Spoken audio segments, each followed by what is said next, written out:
Hello YouTube, iFixItAll here, Team iFixItAll. Well, hello there, Mr. Fluff. Hello, Early. Hi. Hello. How are you? And how are you, Mr. Featherfoot? How are you? Hi. How are you? Hello. And then you, Mr. Scaredy Pants, which is Amigo. Hello YouTube, iFixItAll here, Team iFixItAll, just in case I didn't say that before. We're going to talk about corn. This is kind of like I got the wrong title going on for this whole topsoil thing. And juice box back there. I've been kind of hybriding. Yes, may I help you? May I help you, Bob? Come here, you want to be famous? You want to be YouTube famous? In previous videos, I've been talking about this juice box. What's going on here people, is you cut your grass, you put it in a big container, add water, put a lid on it, let it set for about a month, and then it makes this water that you can put on your plants that boosts its greenery growth. God, that's nasty. I forgot to put the center black on. And then you let it sit all year, all winter, and then next spring something magical will happen if you leave the lid a little bit loose. This water will evaporate off and all that grass will have turned to black soil. And we're getting close now. And on top of that, I've been kind of blending in corn. I have a really detailed video about why you need to get your corn roots deep in the ground and how to go about that. So,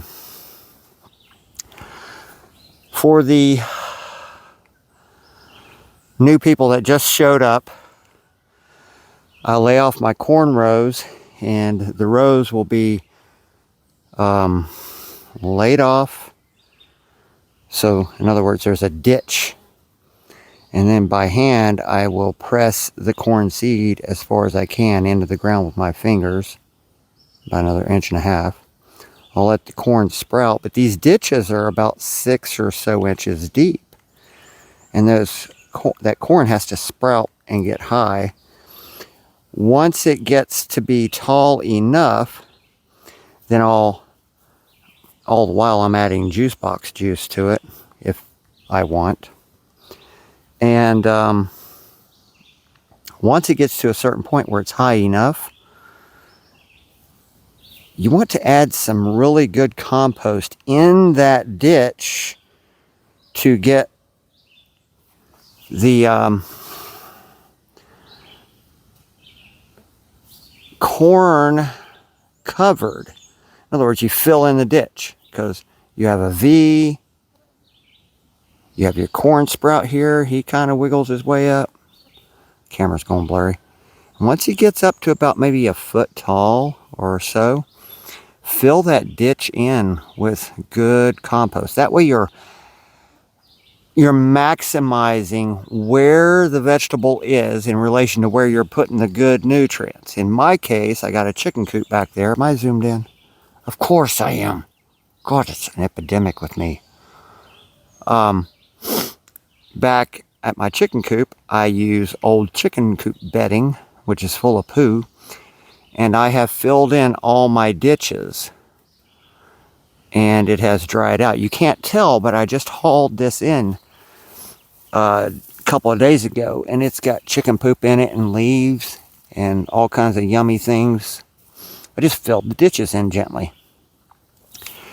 Now, I used to have a high mound of dirt right here, but today I'm hoeing my high mound up on the corn, and this gets even more dirt up around the stalk of the corn. That stalk right here, this one stalk of corn, is probably 10 inches down. When you grow corn, get out of there, you daggone you, go. Come on, girl. Come here. Come on, you gotta get out. Come on. Not the end of the world, but you gotta get out. I just hoed that. I'm gonna turn the electric fence on just for you. And you, knucklehead. Come here. Come on. Get out of there. Oh my goodness. Get out. Go on. Go. Go. Go on. You're not afraid of me because I'm like your parent or something. Come on, no. Go. Alright, guys. Once you hoe that dirt up, what you're doing is you're taking, oh my God. You're removing one of the environmental problems, which is the roots of the corn are deep. If you run through a drought scenario, oh my God, not you again. I'm going to take care of these chickens. Hang on. Chickens, they're back again. What you end up doing is removing one of the environmental effects of heat. I see so many people where their corn, when you look at the base of the stalk, you can see the root system. If you can see your corn roots, the sun is going to come out. It's going to heat those limbs, those leaves. It's going to trigger those corn plants to stunt out early. But if you get the roots low and deep and hilled up real high, then you can keep those roots cool. They can actually be convinced that times aren't as tough as what they seem to be, meaning their roots are cool. It might be hot outside, and therefore they'll be more productive and grow taller, because the taller your corn is, the odds are that you're going to have more ears of corn. Look at you all unhoeing what I did. All right, guys. So that's what I'm doing here. I'm hoeing this corn up. I'm going to go turn my fence on. These little chickens here may become chicken nuggets. All right, guys. We shall see you. Bye.